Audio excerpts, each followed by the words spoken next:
The wind that night seemed colder than usual, as if the world itself knew something inside Amara was about to shatter beyond repair.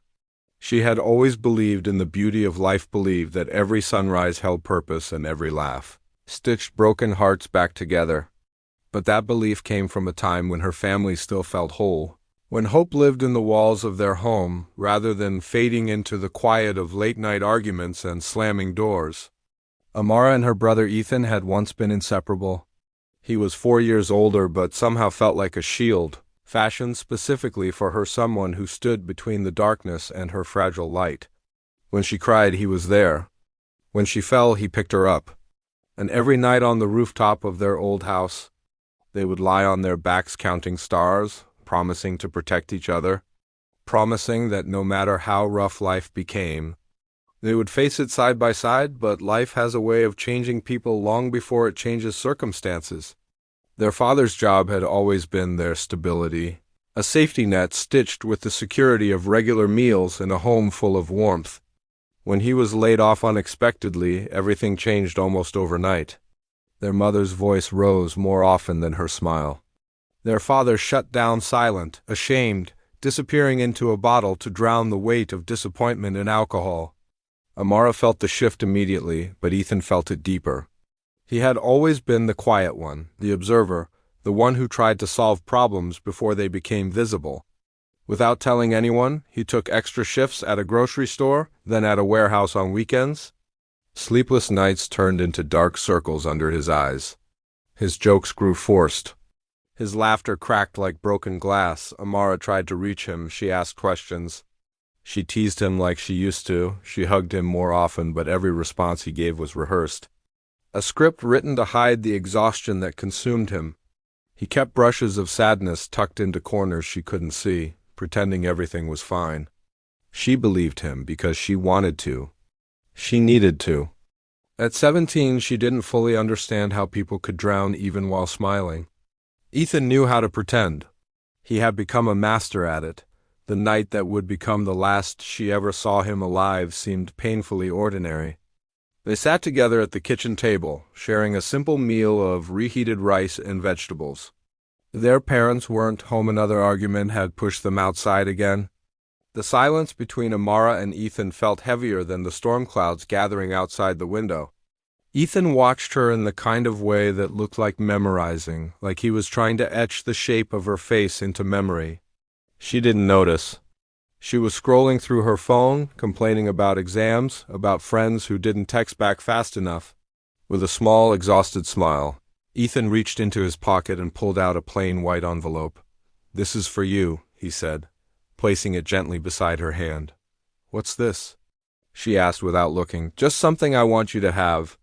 One day." His voice was soft, not sad, but final in a way she couldn't place.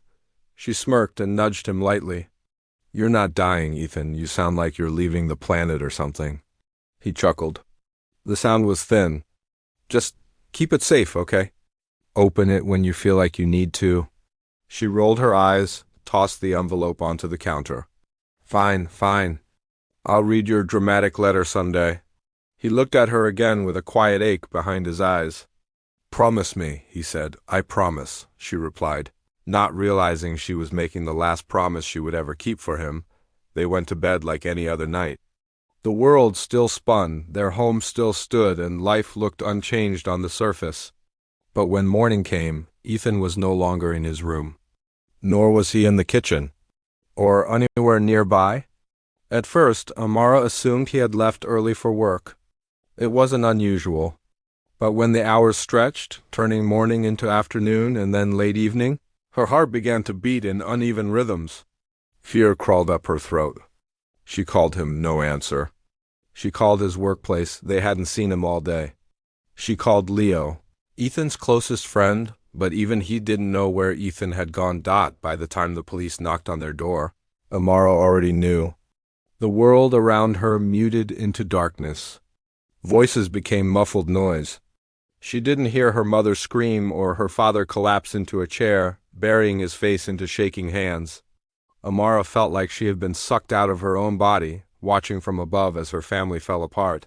watching as paramedics quietly discussed what they had found beneath the old train bridge. Watching as her phone vibrated with old messages she didn't open, messages Ethan had sent just hours before he took his final breath. She hadn't responded. She had been busy. Busy living while the person who made her life livable was slipping away. Guilt dug deep into her bones, carving itself into every heartbeat.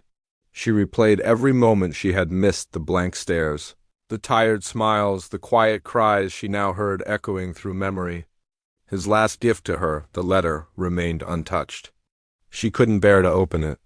She feared that every word inside would confirm her nightmares, that he blamed her, that she failed as a sister, that she had let him die thinking he was alone. She hid the envelope under her bed.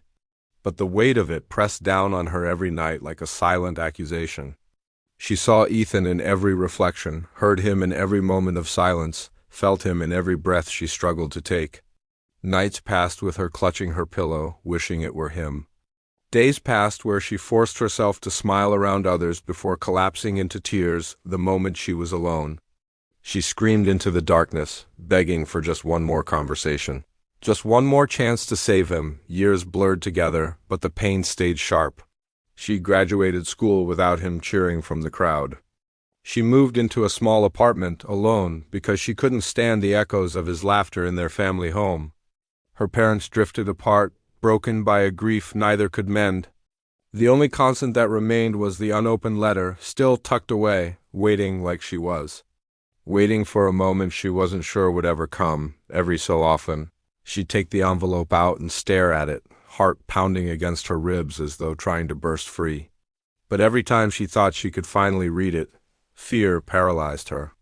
What if his final words confirmed that she wasn't enough? What if opening it shattered what little hope she had left? And so the letter remained sealed. Amara moved through life like a ghost wearing a heartbeat, physically present but emotionally buried beside her brother.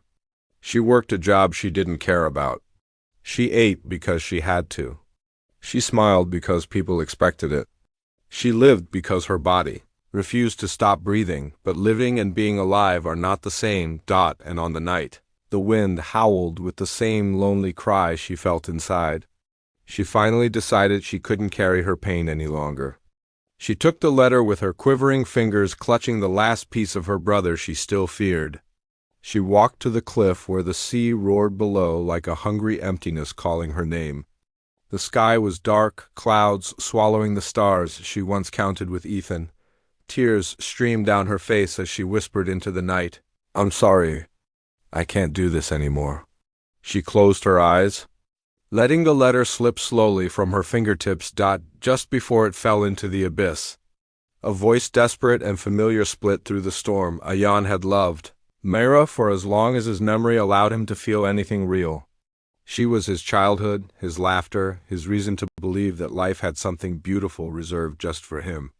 They met on their first day of school. She had tripped over her shoelaces and he had caught her. From that moment on, she became the part of his life that he never wanted to lose.